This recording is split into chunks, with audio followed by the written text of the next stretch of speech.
Vasaras izskaņā Valmieras sporta studija devās uz Rubeni, kur pie krodziņa mazais Ansis atrodas arī Veikparkas rančo. Šeit ikvienam aktīvās atpūtas cienītājiem ir iespēja izmēģināt iemaņas veikbordā.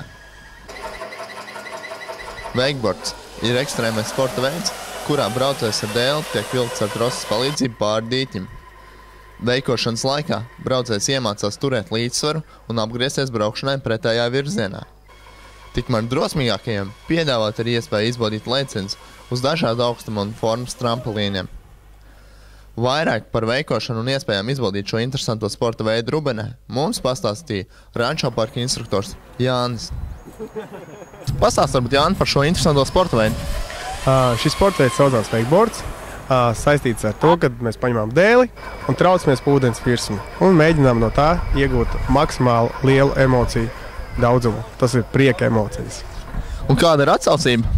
Atsaucība ir liela, cilvēki interesējās, brauc pie mums, skatās, vienkārši pavada jauku laiku, atved bērnus, palēkāt pa batutu un atbrauc uz Ānas paēst un visu apvieno kopā, iet pirtiņā un cenšas pavadīt jauku laiku. Un varbūt kādas veikborda īpatnības salīdzinājumā ar citiem ūdens sporta veidiem? Konkrēti šī veikborda īpatnība ir tā, ka cena ir ļoti, ļoti pieejama. Jo atšķirības no tā, ka tu brauc aiz laivas, jūs samaksāsiet 2-3 dārgāk, un tās emocijas būs gandrīz tādas pašas. Jā, protams, tas ir nedaudz savādāk, bet šis ir daudz pieejamāks cilvēkiem, un tāpēc arī cilvēki cenšas to izmantot vairāk. Un cik ilgi jūs šogad šeit būsiet pieejami, lai cilvēki var nākt un izmēģināt šo interesanto sporta veidu? Mēs būsim, paši brauksim noteikti līdz oktobra beigām, un es domāju, mēs piedāvāsim cilvēkiem arī braukt, piebiedroties mums un braukt arī līdz oktobra beigām, jo esam iegādājušies hidrotērpus, kas ir paredzēti līdz pat ziemai, un ziemas apstākļos pie +5, +4 grādiem braukt un cilvēki nenosaltu. Un kā iedrošināt tos cilvēkus, kuri varbūt baidās izmēģināt spēkus veikbordā? Vienkārši brauciet un jūs aizbrauksiet. Un tas ir garantēts 30 minūšu laikā. Jebkurš aizbrauks līdz šim ir tā, ka 99,99% ir aizbraukuši. Viens cilvēks no 100 varbūt neaizbrauc. Tā kā visi laipni aicināti, brauciet un pavadiet jauku laiku un esiet priecīgi izbaudot ūdensportu.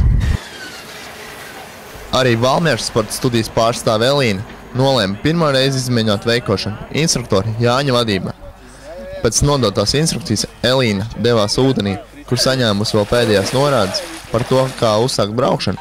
Viņa bija gatava uzsākt interesanto piedzīvojumu. Lai arī sākumā gadījās vairāki kritieni, tomēr Elīna ļoti ātri apguva pamatiemaņas un veiksmīgi turējās virs ūdens. Pateicoties instruktoru ieteikumiem, viņai izdevās arī sekmīgi apgriezties braukšanai pretējā virzienā. Lai arī līdz lēcieniem pirmajā reizē Elīna netika, tomēr priekš pirmās reizes veicās ļoti labi, un viņa bija gatava pilnveidot savu meistarību veikošanā arī turpmāk. Ja arī tu vēlies izmēģināt spēkus veikošanā, tad arī tev ir jādodas uz Veikparka rančo, kas atrodas Rubenē pie krodziņa mazais Ansis.